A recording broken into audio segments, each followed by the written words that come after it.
Welcome to Tea Time with Karen. So today is International Left-Handed Day, and because I'm left-handed, I figured I would address that in terms of tea time. Anyway, I don't know if you've ever used a scissor. This is a right-handed scissor, and you see when you cut, I guess it would be this way, when you cut down, the blade is on, let's see. Anyway, when you cut down on it, the blade is one way. If you're left-handed, the blade ends up being the opposite way, and then the paper curls. Or you can turn it upside down, which is kind of awkward because then your fingers are in the wrong place just to get the blade to be positioned correctly. So this is one of the things that left-handed people, if you can get left-handed scissors, if not, it's an inconvenience. And about 10% of the population is left-handed, so that, yes, we're a minority, but it is something to think about because there are lots of things that are challenges for left-handed people that right-handed people, don't think about. There are some benefits, though, to being left-handed, and so some of them are that more left-handed people tend to have higher IQs, and we have Bill Gates is a good example of that. They tend to be artistic, and a lot of your artists, Rembrandt, Da Vinci,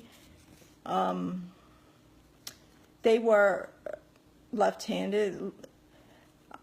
And Babe Ruth was probably one of the most famous baseball players for his time, and he was left-handed, and it definitely had an advantage for playing sports because it gets people by surprise. People are used to a right-handed, and so when someone does something left-handed, it's taken by surprise. There are comedians like Jerry Seinfeld. Another interesting thing is half of the Beatles were left-handed. Paul McCartney and Ringo were both left-handed, so of the 4 Beatles, half of them were left-handed. So that's kind of a cool bit of trivia. So in terms of health issues, unfortunately, a lot of left-handed people do tend to die sooner than right-handed, and most of them are accidents related to using tools that are designed for right-handed people. So that is where that statistic comes from. So because everything is made right-handed, not left-handed, a lot of times people using, a left-handed person would be using a tool that's designed for a right-handed person and not use it properly, and that could be an issue. But on the upswing, people with left-handed do get our choice of seat when we're eating out with friends because nobody wants to be elbowed by the left-handed person. So unless the table's round, we get our corner seat, which gives you more room for eating, which is a nice benefit. What else? I'm just thinking. Oh, this is kind of an interesting thing. So there are 3,400 words that can be typed exclusively with the left hand, while there are only 450 words that can be typed with the right hand. So there is an advantage to computers for a left-handed person. The other thing, I knew somebody who taught dyslexic kids, and she said a surgeon, you'd want a left-handed surgeon, they're much more precise. And when she has gone for surgery, she always asks the handedness of the person and will not let a right-handed person do surgery on her, which is kind of interesting. But it's using different part of your brain. There are studies that have shown there are more dyslexics that are left-handed than right-handed. They also did studies that show that that left-hand person hears sounds differently. And that could be part of the dyslexia because they hear sounds that are slower, clearer than other types of sounds. The other,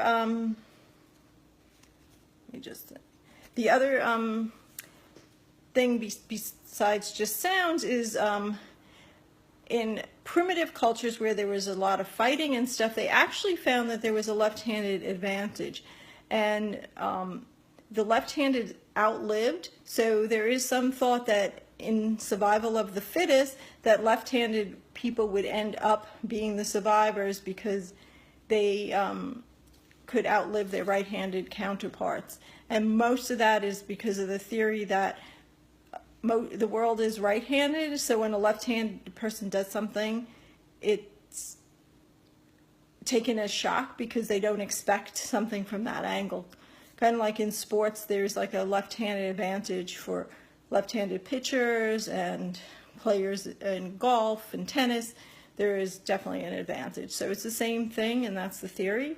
So anyway, today is the end of International Left-Handed Day, and if you're all left-handed, you know, think about all the things that are advantages we have. And for the right-handed people, we're going to try like using scissors as a left-handed person would, just to get a sense of what it's like to live as a left-handed person in a right-handed world.